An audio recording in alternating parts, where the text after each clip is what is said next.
mansuh, maka orang selalu berpikir pokoknya yang penting ikut Nabi. Nah itu bahayanya kalau anda tidak tahu detail, jangan-jangan syariat yang kamu ikuti itu syariat yang sudah berstatus mansuh, telah dicabut, dan itu banyak. Makanya kata Sidina Ali ketika ada orang ngajar gak tahu nasa mansuh, halak tawa ahlak, kamu rusak dan merusak orang.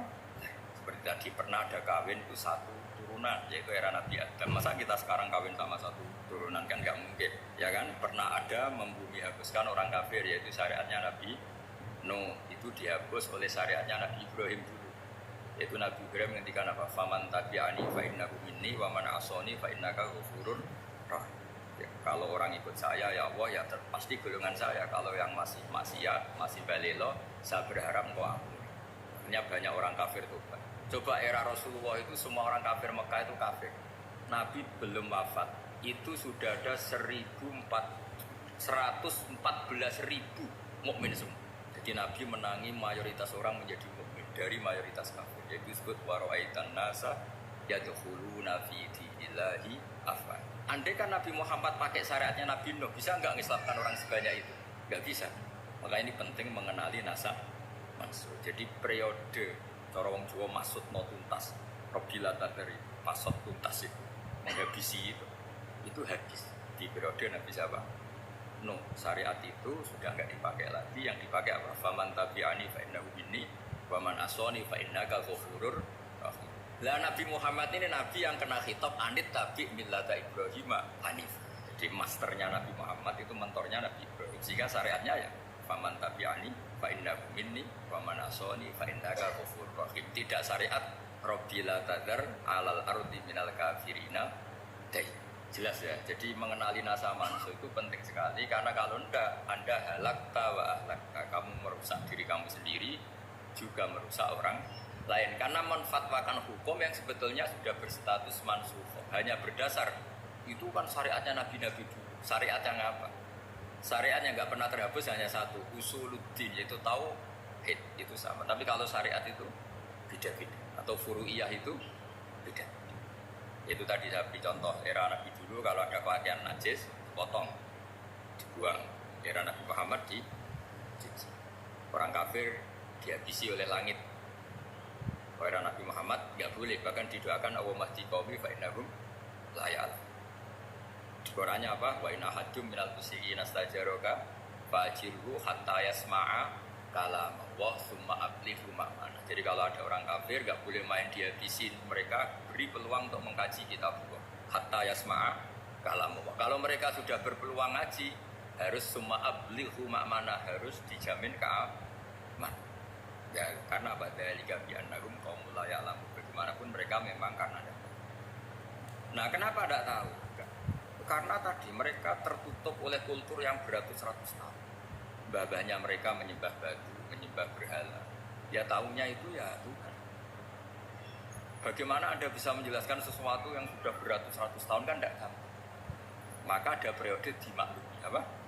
Kalau era sampean kan mosok waktu disembah saking gobloknya orang, kamu lahir kan sudah nyembah Allah, tidak nyembah batu. Bayangkan kalau kamu jadi mereka, wong perut kamu saja disuruh makan pizza sakit toh, karena saking lamanya makan sambal kan.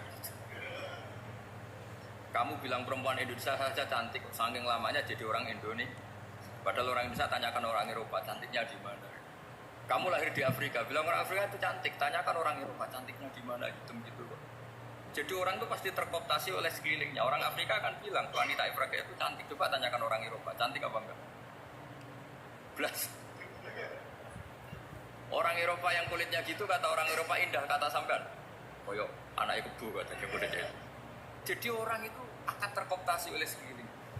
Bayangkan kalau semua orang nyembah berhala, terus kamu tidak alasan kamu apa, kan menentang mayoritas. Dan itu berat. Maka dimaklumi oleh Allah. Dzalika bi annahum qaumul la ya'lamun. Dia menang panyeruan roh. Nah pemakluman ini yang mulai sekarang terkikis. Orang main pukul saja gak mau ngaji. Gak mau ngaji Quran secara kafah. Jadi fatwanya Islam kafah, tapi ngajinya Quran tidak kafah. Ngambil 1-2 potongan ayat dipakai dalil. Jadi Islamnya inginnya kafah, tapi ngajinya Quran enggak. Kalau kafah ya hafal 30 juz itu. Kalau mau ya kan mau kafah ya hafal berapa? 3. Makanya saya sering bilang, saya sering dinasihati orang karena belum tahu saya ini hafal Quran. Bapak harusnya Islam itu kafah. Kata saya ya dimulai dari konsep Islam itu kafah dulu, apa ya hafal Quran cara kafah. Jadi ini penting saya utarakan. Bahaya sekali orang mengenali Islam tanpa mengenali nasab. Karena beberapa syariat Nabi sebelum kita itu berstatus mansukh. Terus contoh berikutnya, ini nasab mansukh antar Nabi apa khusus internal Nabi? Antar Nabi aja gak selesai nih sampai. Contoh yang paling keren mungkin cowok semua senang. Nabi Dawud dulu istrinya berapa? 99. Nah itu kalau masih halal itu kan berarti jenengan lu punya istri berapa? Wah itu kan ngeri betul. Punya satu aja repotnya gitu, apalagi berapa? Punya 90. Terus kamu bilang gini, ini kan syariatnya Nabi Dawud, Nabi kan bisa diikuti. Pernah ada periode di mana seperti itu boleh. Jadi makanya mau tidak mau mengenali nasab mansukh itu harus. Kalau enggak ya kamu masih berkeyakinan boleh beristri berapa? Nah ini penting saya utarakan. Makanya Sayyidina Ali itu kalau ngetes calon mubalek, kira-kira kalau kemenak dulu inginnya sertifikasi apa? Mubalek. Itu tanyanya gitu. Ta'rifun an-nassa wal mansukh, kamu apa tahu nasab mansukh? Lah.